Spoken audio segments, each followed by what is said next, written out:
Hello, everyone. This is Big Alski, And GTB. and this is Chapter 2 of Al Hazard's Ninja Gaiden Sigma Hard Karma Run. Doing the commentary again. Still a little rusty. We're getting back into it. What are we doing? Like the first 5 chapters in one sitting. So we'll get better as the day goes on. Yeah. One thing I just remembered, him going through that room. Don't forget that chest in there. That's where you actually get the flying swallow technique in Sigma. It's a technique scroll. You don't actually have it. I mean, it's not that big of a deal, but definitely don't forget that. That would be bad.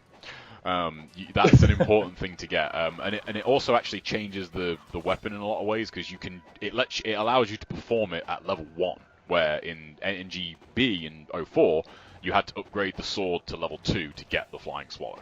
So that's just something to bear in mind. And now, one of the best reasons to get it is so you can flying swallow through all of those bats. It looks badass. Yeah, I'm so disappointed he didn't do it. It looks so cool to flying swallow through those guys. But while we're getting to the first fight, there was one thing I did forget to mention in the last chapter. The encounter with the Black Spider Ninjas on the slope. You will see it in this chapter, but if you're going to try and forward Y and charge them, in Sigma, if you knock an enemy down on a downward slope, he will actually tumble down the slope. Like, that's a new animation that they put in the game. And it looks hilarious, for one. But if you do that, you won't actually be able to get your UT, because they fall so far away from you that if you do that with kind of the minimum amount of time left, like, your UT is not going to be in range to actually kill them in that amount of time. So that's why you always want to make sure you forward Y them on the upward part of the slope, not the downward part. Now, here's one of the irritating things of this game. You have to jump there, because if you don't do the jump as you're sliding down, you won't get this fight. No, and that's really annoying in this game. But I mean, at least you can get it timed. I know when everyone kind of first played it, that was a big deal. It was like, wow, this fight's not timed. Like, what the hell? That was really strange. It took a while for everybody to figure that one out too. Yeah, it did. But I mean, that's just something that it's unfortunate that kind of stuff's in the game. But smoke bombs really do work well on these samurais, so you really want to make use of them in this fight. It's unfortunate that he got hit, because I think if looking at the time, if he didn't get hit there and used the forward Y instead of the smoke bomb, he probably would have been able to get 2 UTs out of those final 2 enemies. Just looking at the time, the time is there. It's just a matter of manipulation to actually get the points. But again, it's not the end of the world. It's 3,000 points. Well, something else that we talked about, movement, knowing where the enemies are. We talked about it in Black a lot. It's the same here. An extra roll that you didn't mean to do, or, hitting a wall when you didn't mean to. All that stuff costs, a couple extra, seconds overall, and that's the difference between a UT and a ET. Yeah, exactly. Like right there. And I think, it's hurt him a couple times. Again, is it worth going back and refighting all that stuff? But still, there are points to be had. Yeah, exactly. That's a good point. That's a very good thing to bring up, and especially in Sigma, thinking about it, the time limits for the most part are actually a lot stricter in Sigma than they are in Black. That's more apparent when you get into the really later chapters, kind of post chapter 6, which is actually chapter 7 in Sigma, because of the addition of Rachel. But a lot of the really long farming time limits aren't there. Some of the Fiend challenges have very, very strict time limits as well. You pretty much just get your 50 UTs and that's pretty much it. So that's something that, in Sigma, the movement aspect is an even bigger deal, because you don't have the cushion of that extra time like you do in Black. And, having said that, later on in the higher levels like Master Ninja, and I'm sure in Very Hard, it's been a long time since I've played Sigma. I mean, it's been years and years, so I'm a little rusty on it. But some of the time limits are impossible to make. So, yeah, there are some. Yeah, there are some that are impossible, which is really unfortunate. But it's I've always thought Sigma, if they ever did kind of a a re-release or something of my dream is for just Sigma, NGB, and the Hurricane packs all rolled into one. Right. But I always wish they would fix just the little bugs that Sigma has, because it's such a good game. And in some ways, with the removal of a lot of the farming, I think it actually has an edge on black in that regard, because like nobody wants to spend 6 minutes farming ogres for UTs. That's boring as hell. You know, in right. Sigma you just have like 20 seconds, so it's like 4 low health UFUTs and boom, that's it. It's done. That's all you can get. Like, whereas when you throw in that huge time limit, getting those 50 UTs, all it takes is your UT to hit 2 ogres like 3 times, and you're screwed. You're not going to get all the UTs. Having said that, there's a lot of farming in this chapter too. Like, looking at this, it's funny that he started talking about that. This is a great spot, what he's using back here. You can kind of see it at the end of the UT, like Ryu will kind of drop down and it cancels a lot of the animation, so he's able to charge another one.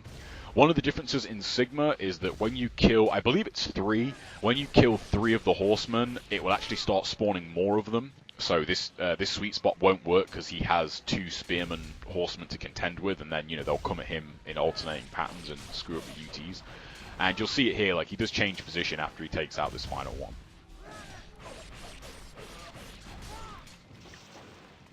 Oh, well, there you go. I didn't even think of that. Yeah, they actually made the horsemen like not they're never like back to their, you know, NGO4 glory. But they're definitely like a lot more aggressive in Sigma than they are in Black. That was one of the... What do you call it? NG what? I just call it NGO4 because it came out in 2004.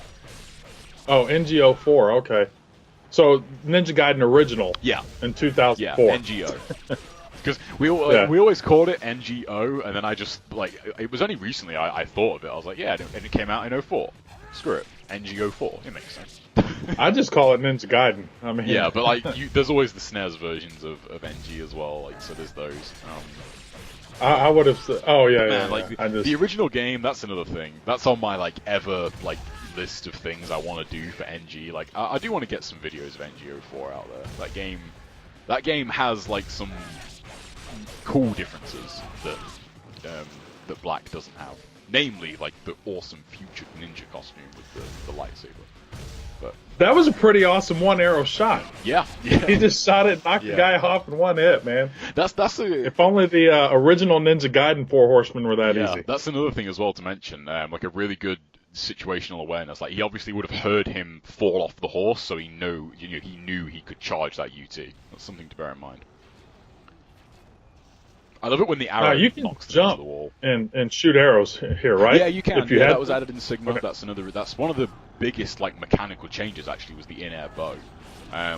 For the most part, like I thought that was just kind of cool. Like it was a cool addition, but it's actually pretty damn useful, because the only real downside to the bow and arrow is that, you know, it has a lot of kind of vulnerability when you use it, because you have to just stand on the floor and shoot it.